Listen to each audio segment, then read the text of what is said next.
The first thing I suggest is to simplify your life. You've got a lot of things going on in your life and in your social interactions and in school and with your parents and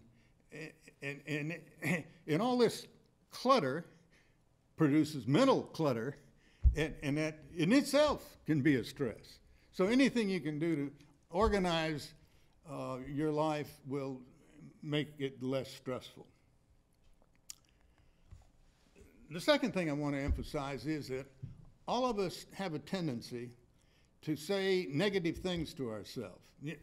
You have this little chatter going on in your head, and sometimes it's self-defeating chatter, that you tell yourself that you're not able to do this, or you're not able to do that, or you have this deficiency, or you don't look well, or whatever. And of course, that in itself is a stress. And it aggravates whatever other stress you have in your life. So try to be aware of what you're saying to yourself and correct it if it's negative. I would also suggest finding a sanctuary, and it's different for different people. It might be your room at home. It might be a place out in the nearby woods or park or wherever. You need to find a place where you are comforted by being there under stressful conditions. And all of us need something like that. Laughter is one of the best medicines you can find. And it relieves stress, obviously. Do things like watch Roadrunner cartoons or whatever it is that you think is funny. And do this especially when you're under stress. And you'll see that, of course, it helps you cope with the stress. Next, I suggest that you meditate.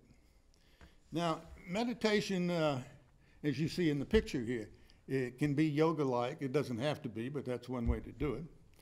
And I think there's several different kinds of meditation, but I think the most effective is where you try to think of nothing but your breathing, and that you try to breathe very slowly, like 6 counts inhale and 8 counts exhale. And discipline your mind so that any stray thoughts that wander in, you reject. And what you're actually doing here is 2 things. You're relaxing your body and your brain, and you're also training your brain to focus.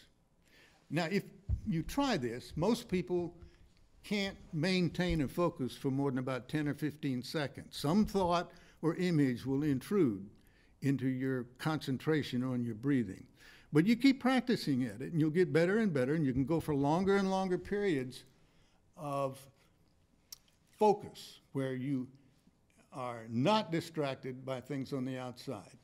So, and as I say, this has 2 beneficial effects. It relaxes you. You're not thinking about problems in the past or worrying about problems that might occur in the future. You're living in the now, and the now is relaxing and peaceful. And of course, that combats stress. Some people confuse meditation with prayer, and it's not the same thing. Meditation doesn't have to have anything to do with religion.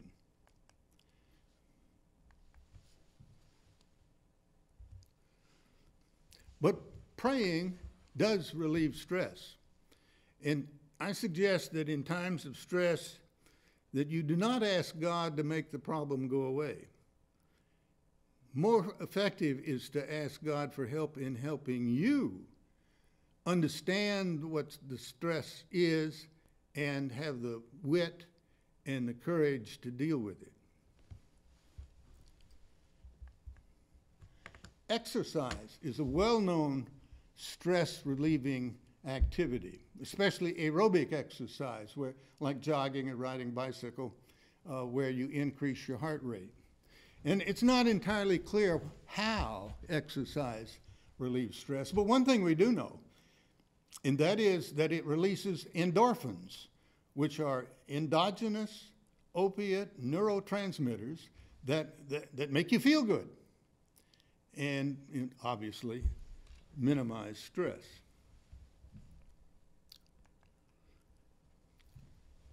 Another aid to stress is to get enough sleep. And many school students don't get enough sleep. And at the age of middle school and high school, most adolescents need around 9 hours a night of sleep. Why? Well, one thing that happens in sleep is that a recent discovery has revealed that we have sort of what you might call a lymphatic system in the brain that opens up when you sleep. And these vessels dilate and allow fluids to percolate through the brain and drain away the waste products that have been developed during wakefulness. One of these waste products is a neurotransmitter called glutamate, which helps us be alert and think rigorously. But if it accumulates, it's toxic. And sleep helps rid the brain of these metabolic waste products and neurotransmitters that are released during wakefulness. Another thing that helps is to be grateful for the good things that happen to you. And you should do this on a daily basis. I mean, as an example, when I go to sleep at night, before I fall asleep, I make it a point to review the good things that happened to me that day. Not review the bad things, review the good things. And that will help you relieve stress. And finally, don't give up. The cat here trying to catch a goldfish in this bowl is a good illustration of the principle. And as a practical matter, to apply this principle, you could use what has been called the as-if approach. You act as if the good things you want have already happened.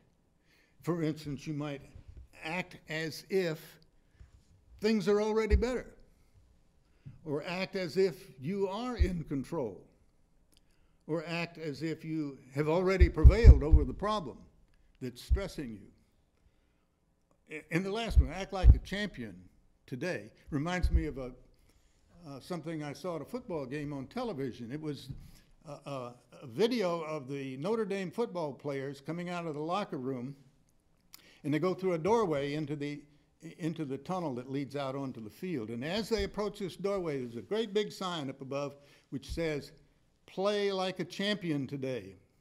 And every player touches that sign as they go through the doorway to inspire them to do their best and to believe that they will play like a champion that day.